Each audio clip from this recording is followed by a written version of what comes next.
Welcome to your Joyful Life Podcast, episode 18.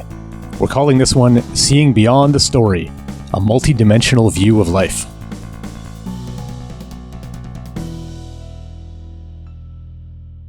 Welcome back, everyone. Welcome back. This is my friend Mike. I'm Evan. Hello. Hello. I had a question for you today. Straight into it, eh? This is going to be, well, no, this is not going to be straight. This is going to be rambling and long. But Excellent. I actually need your perspective on something. Okay. Okay, so I think I mentioned before, I was reading a book, Yes. a relationship book called Hold Me Tight. And so my wife and I think like a lot of relationships, have communication challenges at certain times. And I have looked into, I've read a lot of books, nonviolent communication and love languages and all that stuff. Over the many, many years that we've been together, I have sort of explored some of these things as a way to elevate the way that we communicate and sort of soften the way that we have conflict. Noble. Very noble. None of it has worked in the slightest. Disclaimer. Yeah, that's not a lack of endorsement for those things. I'm sure they're good for some people, but for us, it has never been helpful. And I was turned on to this book called Hold Me Tight, and I can't remember if I mentioned this, but I was reading it in a coffee shop, and I was reading the introduction. I hadn't even gotten into the book, and I was reading the introduction, and I almost burst into tears. And I don't do that very often. So this was like, what is happening? And what happened when I was reading it was I felt sort of seen in a way that I can't remember having felt seen before.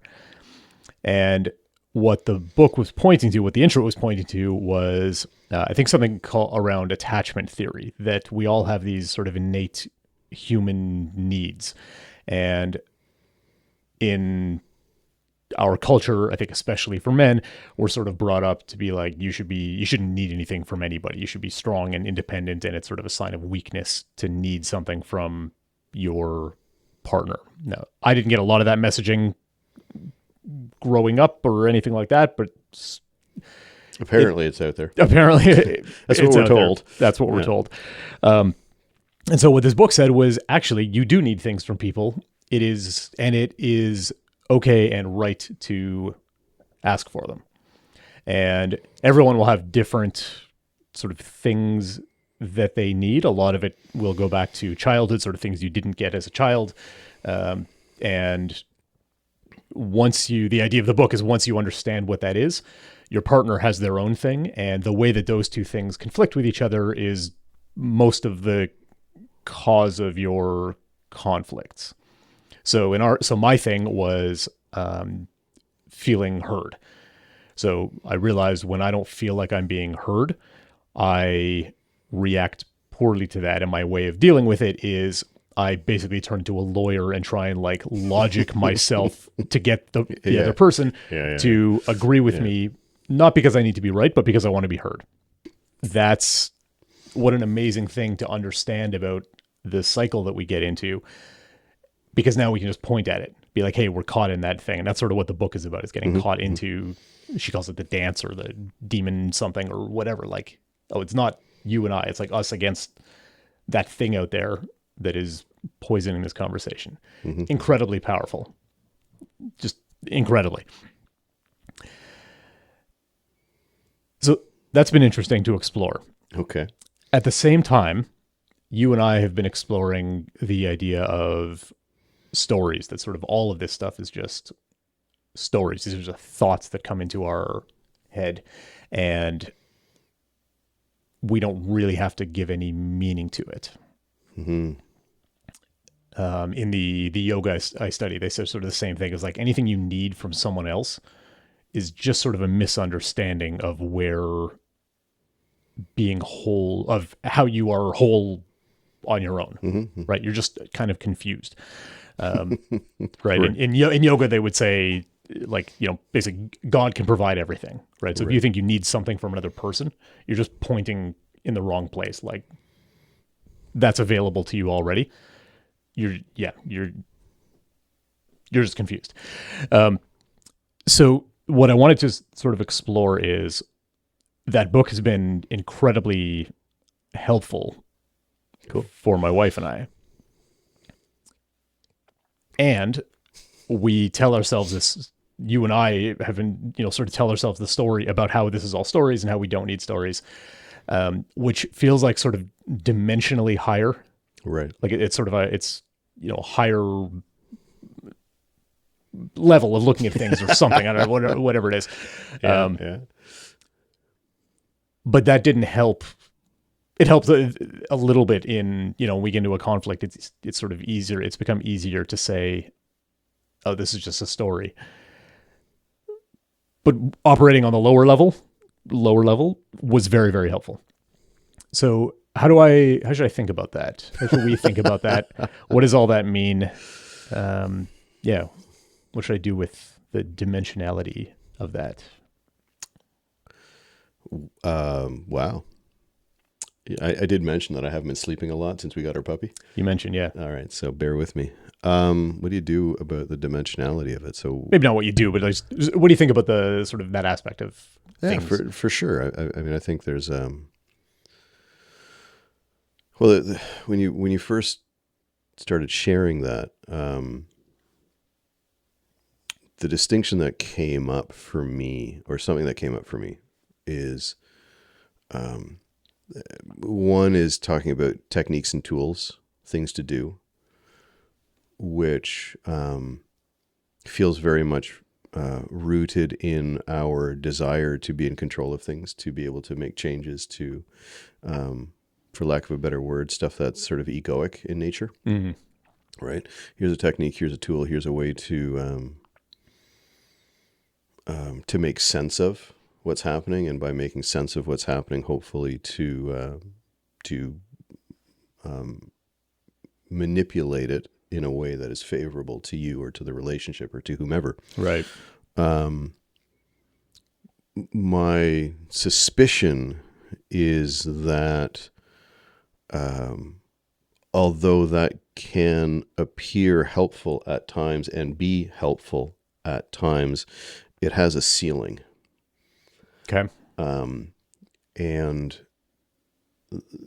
sort of looking through the only lens that I have, which is my own experience, that stuff works just enough to make you think that that's the thing you should be pursuing and doing more of. So yeah, right.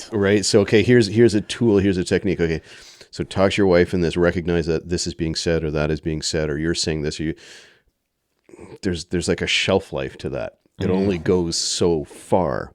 So I think, so that's sort of on one hand, and I'm not saying bad. I'm a big fan of both and. Yeah. Right. Use what works. Whatever works, use it. And maybe don't confuse that which works, with being an all-purpose truth for, or answer. I'm not exactly sure how to articulate that. I think I know what you're saying. Like it works. Some of the, like I said, it works.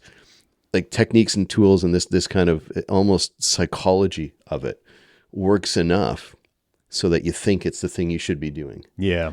And the higher dimension, as you describe it, I think falls to the wayside then. And so when we're immersed in the tools and the techniques of things, although they may appear helpful, they might be helpful. There's levels to this game. I think the more immersed we become in tools and techniques, the more we start to rely on them, and the more, in a sense, external we are in our approach to things. Right. So so my suspicion is that, that there is, it's like taking a kink out of if you're playing basketball or something, or swinging a bat or whatever it is, and you got a kink in your swing or your shot. Okay, you got to fix the technique. Okay, so you fix the technique, and once the technique is fixed, there's no need for it anymore. you can go back to just playing the game at the highest level, so I feel okay. I feel like I'm contradicting myself a little bit, but it's like there's a like, okay, this is the issue. Okay, great. This is the issue. We've solved the issue. The issue is gone. What prevents the issue from coming back? Well, what prevents the issue from coming back, in my experience, has always been embodying it on a different level, on a fundamentally different level, on a fundamentally higher level. The technique, okay, you fix a shot. Well, what prevents that from coming back? And I think there, sort of in there, is the room for solving problems on a more permanent basis with an understanding of how the problem works and is being created, rather than having to be mindful for its occurrence every time so you can stop it and fix it. Yeah. Okay. So I like what you're saying. The kink in the hose analogy is a good one. The sports ones are going to be lost on me. All right, well, kink in the hose. Yeah, I didn't do a good job with that anyway. You got a hitch in your swing is kind of what it is, right? Yeah. I don't think I've ever gotten better at a sport enough to. Anyway, I get. Well, what we could you're have saying. done a martial arts one, right? That would have been more elbow helpful. flaring out to the side rather than Right. Okay. We'll go with kink in the hose. Yeah. And the reason that resonates is so once you take a kink out of the hose and the water starts flowing, it's a lot harder to put the kink back because now the water's flowing. And I have noticed that even before I sort of started having this dialogue with her, just the realization of my part of it, like, oh, that's why I keep getting triggered by things, has been so helpful to just notice it happening. I had a thing. It was like the universe was testing me the other day. I was with my kids. I said something to my son, and he was playing a video game, and it was something like, when you guys want to eat dinner or something, and he didn't answer me. Right.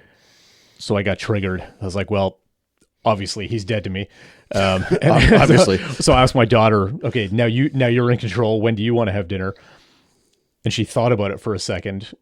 I was like, I just need an answer. Why is nobody listening to me? She was just wondering, thinking about what was going on, but.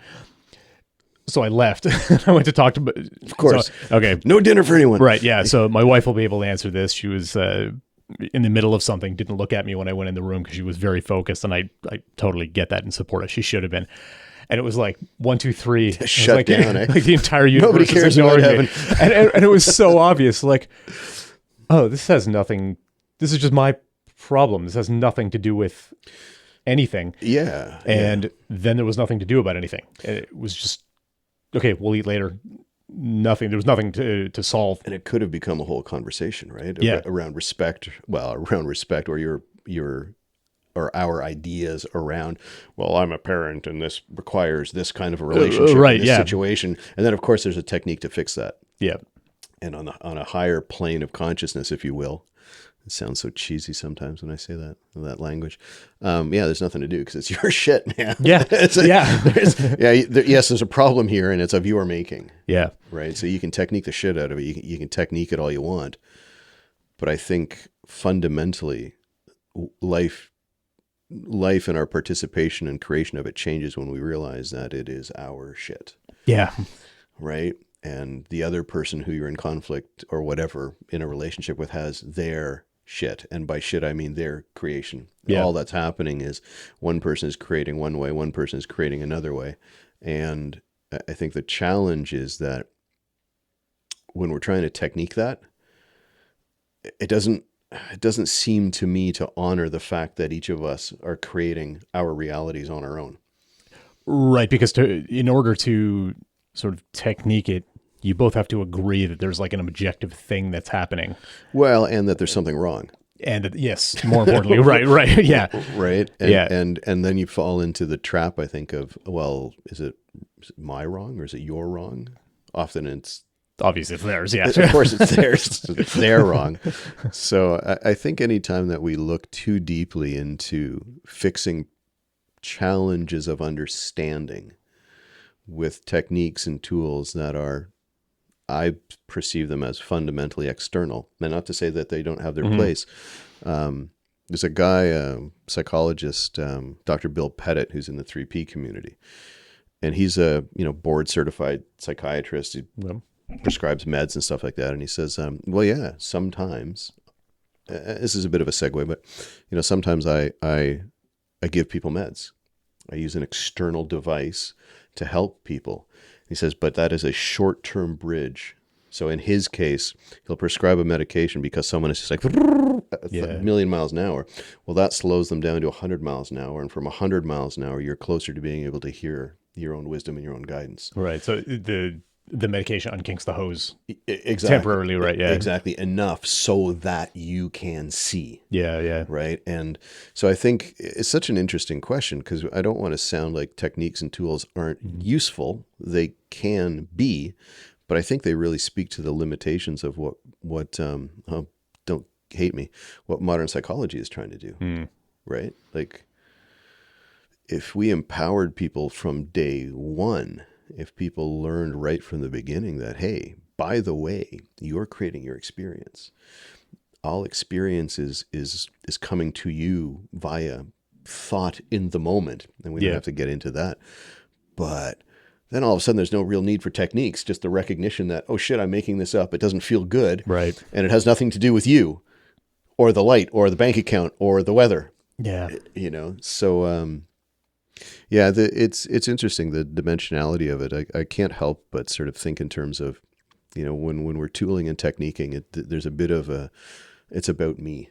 It's about control. And maybe that's not the right language, but it's egoic. There's something about using tools and techniques that feels to me to be a drift away from being in flow with life and kind of massaging from the edges, kind of thing, Yeah, we've talked about resistance and like all suffering comes from wanting the world to be different than it is. And I think in my mind, I was seeing this situation. Obviously, I didn't want this. I didn't want conflict. There should be a way out of it, whatever dimension you're using.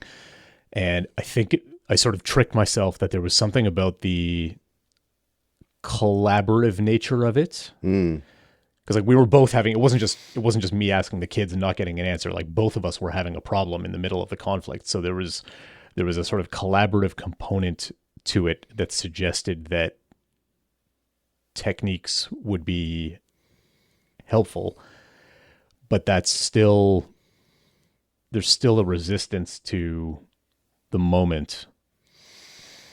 And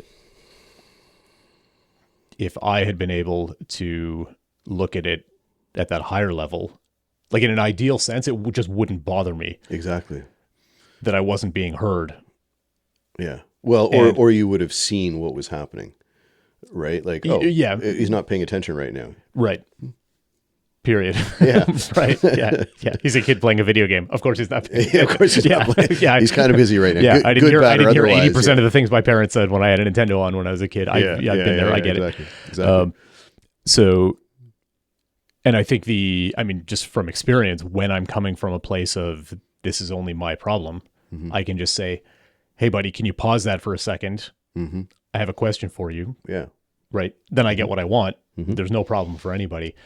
But yeah, there was something about like, we need to do this together. And even the framing of the book, it's like you two against the problem, which is certainly better than it's us against each other. Yeah, for sure.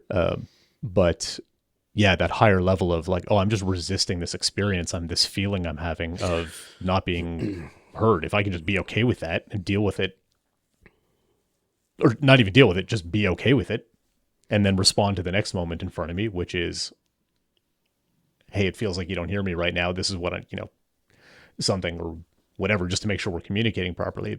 There's no problem to solve.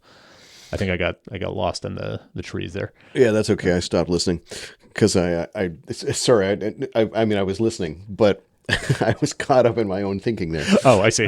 Which is, I thought I just wasn't being stimulating anymore. Yeah, no, that was good. What popped in was just, we created the Joyful Life Project. Yes. And we have version 1 available on Udemy if you're interested, checking it out. It is very practical. Yes. It is. Well, my wife would say it leans into like too much technique and okay, whatever.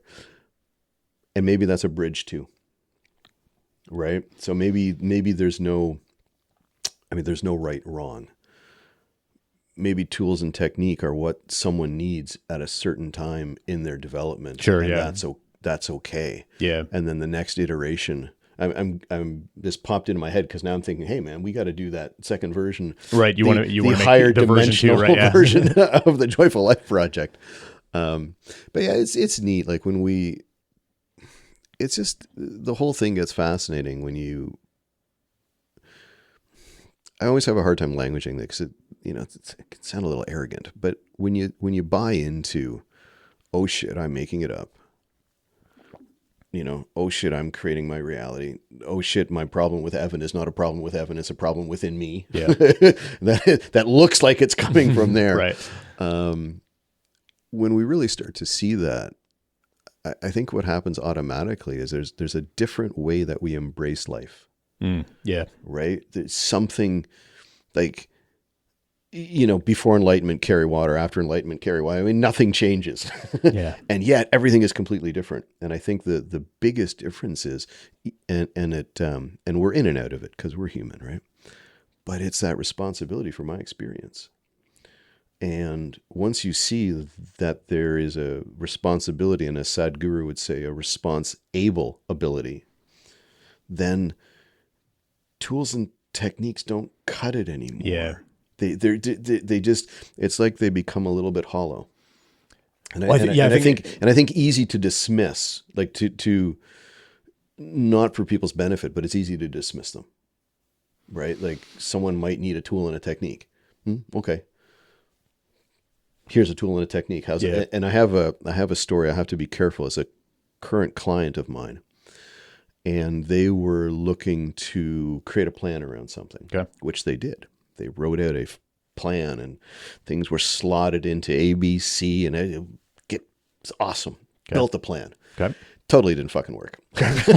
Sure. But I can't, as a coach working with this person, okay, my job is to support them in creating what they want. So they did. And then they realized that this wasn't going to work. And it didn't work. Okay. Now, unfortunately, or fortunately, because there's time, there's a new thing. And that thing has also fallen into, got to plan it out, got to make sure everything, got to move all of the pieces around in just the right way, got to get the right techniques, got to get the right tactics in place with the hope that that will lead to a different result. So once again, we're sort of playing, Landmark would kind of say we're in the stands, we're not on the court with it, right? Okay. But I understood that sports reference. Oh yeah. Watching and participating. Right. Yeah. So it's sneaky, man. It's sneaky. Like the whole, like I used the word control earlier about techniques and tactics, and it's sneaky because you think that, well, if I just get the combination right, if I just get all the pieces right, if I just get the understanding right, if I just have the right conversation with her or him or whomever, if I just get, it'll unlock everything. Right. And the thing that gets missed is that everything's already unlocked. But for us trying to open it, like there's nothing to unlock. It's already unlocked. And, that's where I would come back to. I think we could do our children in the world a service by leaning a little bit more into, not religious teachings, but teachings of a spiritual nature. Like, if people grew up knowing that little Timmy isn't responsible for me feeling bad. Yeah. Right. Then it seems to me that would eliminate this whole thing, which is it's that fault, or it's this fault, or it's something external to me is responsible. Right. So I think there's strength in realizing and fully accepting that you're always the one who's creating your own suffering. Yeah. It's funny. I've had, as we talk about this more and sort of as I explore this more, I noticed I had an experience. I think yesterday I was washing the dishes or something, like something happened that annoyed me for a second, and I caught it so quickly that it was like, oh, that was just a thought. I don't have to do anything. If I do anything about this, if I respond externally to this in any way, I'm going to ruin the entire evening for my whole family. Right. I'm going to say whatever right. I say is going to be stupid and upsetting. And that's going to carry through for the next 6 hours or did whatever. it go that far? Did the thinking you're explaining now go that far in that moment, or is this hindsight that you're speaking from? That thing was in hindsight. In the moment, it was just like I had the thought, I felt annoyed, and then I realized I don't have to do that's just the anything thought. about it. I don't have to do anything, and then it was done. It was Yeah. over, and then I sort of laughed about it in hindsight about Yeah. what would have happened Yeah. if I'd addressed it. But that, there have been a few more times where like it comes and goes so quickly. Yeah. And reflecting on what would have happened, what the old me would have done, would have been proportionately catastrophic. Right. And potentially last for months. yeah. Yeah. And the other thing I was thinking of was the way that my first like real deep experience with this idea, and I've talked about this before, was when my mom was dying, and I was in the hospice with her, and it was just like hours and hours and hours, and noticing there was something about the pace of that, like it wasn't in the moment thing. There was sort of time to let it breathe, and noticing all the thoughts and feelings that were coming up, many of which were negative, and that I was judging myself on, like the thought, I don't want to be here, and then like you're a horrible son. I sort of leaned into all of that and really noticed like these are just appearances in thought. They don't say anything about me. They don't mean anything, and I don't have to listen to them. So on that sort of long, slow time scale, that was my first real sort of experience of the power of what we're talking about, which is, you just don't have to listen to what your mind is doing. Yeah. And then having this recent experience with the dishes, like blink of an eye.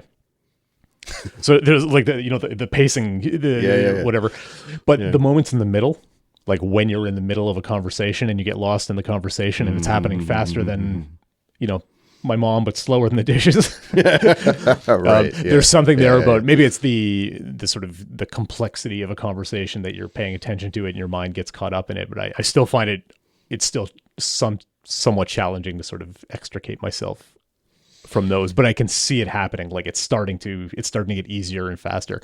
And it's a really cool process. It's neat to watch, right? Yeah. I mean, I was just as an antithesis to your wonderful stories about catching yourself. I was renovating yesterday, and I was trying to pull some drywall off a wall in a corner where I had about this much room, and I'm swinging left-handed, and God damn it, I fucking couldn't. Oh, I was cursing. And then, next thing I'd know, I'd whip my hammer against a wall and put a nice hole in the wall, or in the door, actually, which is fine because the door is getting wrecked. I mean, if it was an oak door, I probably wouldn't have done that. But so I got caught up in it. Yeah. And I reacted. And that's okay, too. Yeah. Because I'm not carrying around. Like, it doesn't. I guess what I'm trying to say is it's okay to feel shit and react to it. Yeah. Right. And even when we lose sight of the fact that it's our creation, which you will, because, the whole human thing, it's going to, you're not, there's no state that you get to where thought never affects you in a way that you don't want it to. It's never going to happen, but it's okay. And I think the understanding of, oh shit, even me whipping the hammer came from me. Yeah. Right. Came from, I should be doing this faster. I should, whatever creation I had. I think one of the nice byproducts is you're a lot gentler with yourself. Yeah. So even when you're caught in the middle of it, as you described, there's a tendency to come back faster. Much faster. Yeah. Right. So it's not always, you don't always catch it instantly. I suspect you actually do notice it instantly all the time. I just think we're very good at ignoring. You don't notice the noticing. Yeah, you don't notice the noticing. You don't notice the little tingle or the little, that doesn't feel so good, because we're used to maybe feeling that way. Who knows what reasons there are. But it's neat. And I sort of liken it, and I think we talked about this not too long ago. It's like a seed gets planted. Like somehow, some way, and we both have individual experiences of sort of what came, see it differently. Once that happens, I personally believe it happens for everyone, or can. I think most people just aren't. Often we're not attuned to what's actually occurring in those moments, so we just gloss them over and don't realize it. But that's a different conversation. once it happens, there's not a whole lot left to do, because the door that was never closed, you've now seen as open. And all you got to do is kind of keep the door open, or, stop blocking, stop putting shade up so your plants can, like, there's nothing to do after you've kind of gone, oh, so there's an insight or a little light bulb moment. And my take on all of this is that once that occurs, the best thing you can do is leave it alone and just let it grow, because it's wanting to grow. Not even that it's wanting to grow, it's wanting to be there. It is there. Yeah. Like, I think, I know when I've had experiences over the course of a few decades now, big one in 2015, and, whoa. And I really doubled down, man. I spent a good chunk of time analyzing, I gotta figure this out. Right. And then I realized that was not helping. In fact, it was doing the opposite. So the more I pursued it intellectually, I'm not sure if there's a bridge back to techniques and tactics here, but the more I pursued it intellectually, the more I ended up moving away from it. Yeah, your mind is certainly not the right tool to. I don't think there is a right tool. It just, I think when we get a glimpse of what we are and how it works, that's all it takes. And once that occurs, you just kind of revel in it and carry on and live your life. Yeah, I know everyone says that. And like while you continue to feel that. So I had a similar experience where I was like, oh, I think I'm God, and the pebble on the ground is the most beautiful thing I've ever seen. And like, I lived that for, I don't know, 6 months or something, but it went away. Yeah. Through no sort of, I don't think, any doing of my own. I don't know what that. The euphoria of it wears off. Yeah. But that's okay. Spent most of the rest of my life trying to get back there. Which I think is I think that's the challenge. I think that's the fundamental problem, that we have this experience. And instead of being grateful for the experience and recognizing that we weren't in control of the experience coming, we try to control getting back to it. Yeah, but how? I mean, I know once everyone's on the other side of the fence, they're like, "Oh, there's nothing to do. You were here all along." Yeah, but but until you are, right?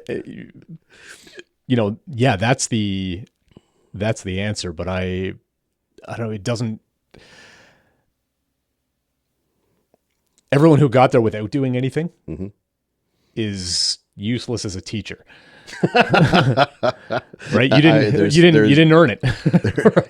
I mean, karmically you may have earned it, but like, you have no experience to draw on to explain how it happened. You can explain the state you're in. So doesn't that really articulate the trap of, well, what are we left with then? Well, there have to be techniques. There have to be ways of. Does sitting in a cave for 100 years necessarily guarantee enlightenment? It doesn't guarantee it, but I think it maybe puts the odds in your favor. Why? I mean, not just sitting in a cave, but like there are certainly, meditation or the energy work that I've been looking at recently. Like there are things that I have done that have gotten me closer rather than farther. Even conversations like this. Like this conversation isn't a doing. No. But I am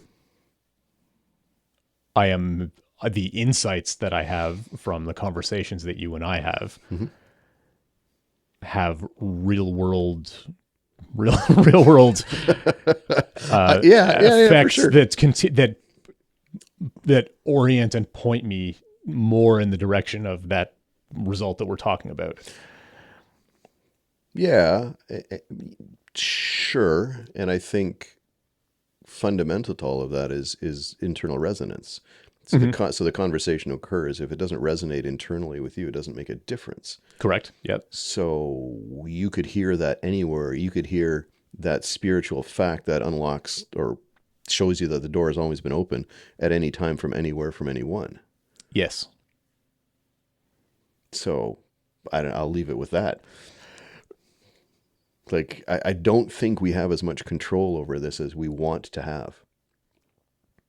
I think it just So what you're calling a spiritual fact, and that's a Sid Banks term is that a Sid we're Banks. gonna talk about Sid Banks on another episode, which I realized I just used as if oh, yeah, so it's a spiritual fact. Yeah. So hearing a spiritual fact, those are words said in a combination that resonate in you in a certain way that sort of open you up to a new way of being. I think that's what he meant by a spirit. It's like a thing that you hear. But it's not I don't think it's that you hear it. I think it's that whatever it is has a resonance within you. Agreed. Yeah. Right. Sure. So I just want to, I'm trying to pull the meaning away from the words from the external speaker and to what it does. Yeah. It's not a spell that it works on everyone. If you just say these 6 words. There has to be, you have to be sort of attuned to it or whatever, however you want to say it. Yeah. But going back to my, like, what can we do? Well, I could listen to a lot more of those words and not try to find, but like increase the odds that the next one will land. So it's not like an activity. It's not like a project, but I can certainly orient myself in that direction instead of listening to Fox News more of the time, which... Well, who's to say you might?